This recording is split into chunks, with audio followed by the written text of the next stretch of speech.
मसीह यीशु के जलाली और बाबरकत नाम में आप सबको मेरा सलाम। आज की जो कहानी है, जन्म का लंगड़ा शिफा पाता है। हवाला रसूलों के अमाल उसका 3 बाब और उसकी पहली 26 आयत। एक शख्स हैकल के खूबसूरत दरवाजे पर बैठा भीख मांगा करता था। पैदाइशी तौर पर उसकी टांगें माजूर थी, इसीलिए वो चलने फिरने के काबिल ना था और वो दूसरों का मोहताज था। जब लोग हैकल में दुआ करने के लिए आते तो वो उनसे भीख मांगता था। एक रोज दोपहर के बाद 3 बजे के करीब वो हैकल के दरवाजे पर बैठा हुआ था। जब पतरस और यूहन्ना हैकल में दुआ करने के लिए आए तो उसने पैसे मांगने के लिए उनकी तरफ हाथ फैलाए। पतरस और यूहन्ना उसको गौर से देखा और कहा, हमारी तरफ देख। उसने कुछ मिलने की उम्मीद पर उनकी तरफ देखा। पतरस ने उससे कहा, सोना चांदी तो मेरे पास नहीं, मगर जो मेरे पास है वो तुझे दे देता हूँ। यीशु मसीह नासरी के नाम से चल फिर पतरस ने उसका दाहिना हाथ पकड़कर उसको उठाया और उसी वक्त उसके पांव और घुटनों की हड्डियां मजबूत हो गई और वो कूदकर खड़ा हो गया और चलने फिरने लगा और खुशी के साथ चलता और कूदता और खुदा की हम्द करता उनके साथ हैकल में गया। लोग उसको चलता फिरता और खुदा की हम्द करता हुआ देखकर बहुत हैरान हुए। वो खुशी के साथ पतरस और यूहन्ना को पकड़े हुए था। लोग हैरान होकर उनके गिर्द जमा हो गए।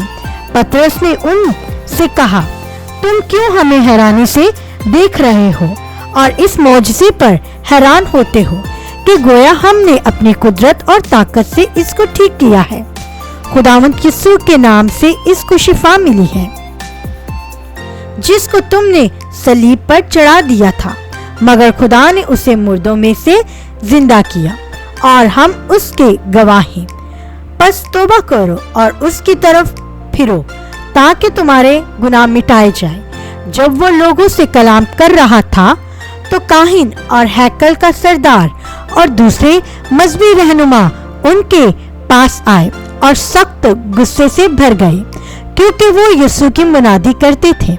उन्होंने उन दोनों को पकड़कर दूसरे दिन तक हवालात में रखा, क्योंकि शाम हो गई थी। मगर कलाम सुनने वालों में से बहुत से खुदावंद यीशु पर ईमान लाए और मर्दों की तादाद तकरीबन 5000 के करीब हो गई। दूसरे दिन दोनों को काहिनों के सामने पेश किया गया। काहिनों ने उनसे पूछा, तुमने किस कुदरत और किसके नाम से उसे अच्छा किया? पतरस ने उनको जवाब दिया, यीशु नासरी, जिसको तुमने मसलूब किया और खुदा ने उसे मुर्दों में से जिंदा किया, उसी के नाम से ये शख्स तुम्हारे सामने तंदुरुस्त खड़ा है। वो उनकी दलेरी देखकर उनको कुछ ना कह सके, मगर इस डर से कि यीशु के मुतालिक खबर फैले जाए, उन्हें सख्ती से कहकर यीशु का नाम लेकर ना बात करना और ना ही लोगों को तालीम देना। उन्होंने जवाब दिया कि तुम्हारी बात से ज्यादा खुदा की बात मानना जरूरी है। काहिन लोगों के डर से उनको सजा देने से डरे, क्योंकि लोग उस मोजज़े को देखकर खुदा की हम्द करते थे, क्योंकि वो शख्स जिसको शिफा मिली थी 40 बरस से ऊपर का था। आमीन।